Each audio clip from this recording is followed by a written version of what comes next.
Las Vegas was already full of lights before this thing appeared. When the sphere switched on, it changed the skyline in one night. This is the amazing $2.3 billion Las Vegas Megasphere. A building so strange that it looks more like a screen dropped from the future. From the outside, it can turn into a giant planet, an eyeball, a moon, or a face staring across the strip. Inside, the entire room becomes the show, with a massive 16K screen and sound designed to move around the audience. But here is the problem. A normal stadium can use repeated parts, straight beams, and flat screens. The sphere could not. So before we get into the spectacle, we need to look at the real question, which is how engineers turn a wild sketch into one of the most advanced buildings on Earth. The strange thing about the sphere is that it began as a circle with a person inside. That was the early idea, a room where the audience would sit inside a giant screen instead of staring at one from a distance. In Las Vegas, it became a 366-foot-tall engineering problem sitting beside the strip. In a normal arena, engineers can repeat the same beams, stack the same seating sections, and hang screens where the structure allows. The sphere asked for a different rulebook. Every part of the building had to serve the screen curve. The roof, the seats, the sound, the lighting, the access routes, and even the way content would be filmed all had to follow one shape. That is why it costs so much. The $2.3 billion was spent on forcing steel, glass, LED panels, cameras, and software to behave like a single instrument. Before the sphere could glow, engineers had to solve the question of how to build a round building in an industry built around straight lines. The answer started at ground level, where crews were preparing a foundation for a building with no ordinary surfaces. The finished structure would be wider than it was tall, with a 516-foot diameter at its broadest point. That meant the loads would spread in unusual ways. The structure had to carry a huge dome, a separate exterior screen, an interior screen, seating, sound equipment, walkways, and all the systems hidden behind the spectacle. Most buildings in Las Vegas are somewhat similar. Hotels, casinos, parking garages, and convention halls all follow shapes that construction crews understand. The sphere broke that pattern. The roof was one of the first major tests. A dome this large could not be treated like the roof of a stadium. It needed a frame strong enough to create a wide, open bowl inside, because columns would ruin the entire experience. If a column blocked the screen, the illusion would collapse.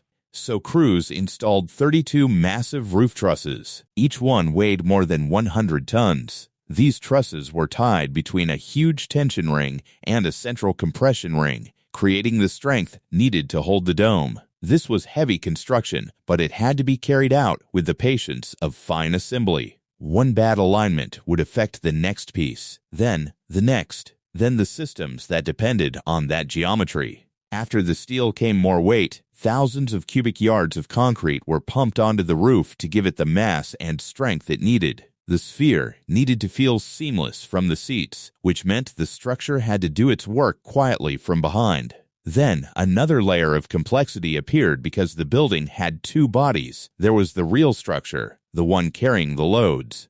Around it sat the exosphere, the glowing outer skin that would turn the building into a public screen. That outer skin had to follow the curve closely enough to look smooth from far away, yet it also needed enough space for maintenance, wiring, weather protection, and access. This is why the sphere was not a simple lead-covered dome. And once the skin was finally ready, the sphere had to do something no normal building does. It had to wake up in public. The first time the exosphere lit up, the building became a Las Vegas event. A plain sphere would have been strange enough, but once the LEDs came alive, the building became a planet, then a giant eye, then a moon, then a face watching the strip. From far away, it looked more like a visual trick placed in the middle of the city. That effect came from its scale. The outside of the sphere carries about 580,000 square feet of lead surface. Across that surface are roughly 1.2 million lead pucks, spaced about 8 inches apart. Each puck contains 48 individual diodes, which means the building is covered in tens of millions of tiny points of light working together. Inside the sphere, the old idea of a stage begins to break down. In a normal concert hall, the performer controls the front of the room. The screen supports the show from behind. At the Sphere, the screen wraps up, over, and around the audience. It becomes the ceiling, the background, the horizon, and sometimes the whole world. The interior LED display covers about 160,000 square feet and delivers over 171 million pixels. It is built for 16K x 16K visuals, which is why normal concert visuals are not comparable. A regular video made for a flat screen would look lost in that space. The content has to be designed for a curve that surrounds the audience. That is the strange pressure of the Sphere. It can make a show feel bigger than almost anywhere else on Earth, but it also exposes weak ideas quickly. The screen is too large to hide behind. The sound system is something else to look at. Sphere is known for 167,000 individual speakers, built so audio can be directed with unusual precision. Instead of blasting sound across the room in a messy wave, the system can target sections of the audience. In theory, someone in one area can hear a different mix from someone sitting somewhere else. Every seat is part of the design.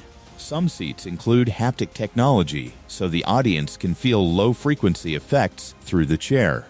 The venue can also use 4D effects, which means the show is no longer limited to what people see and hear.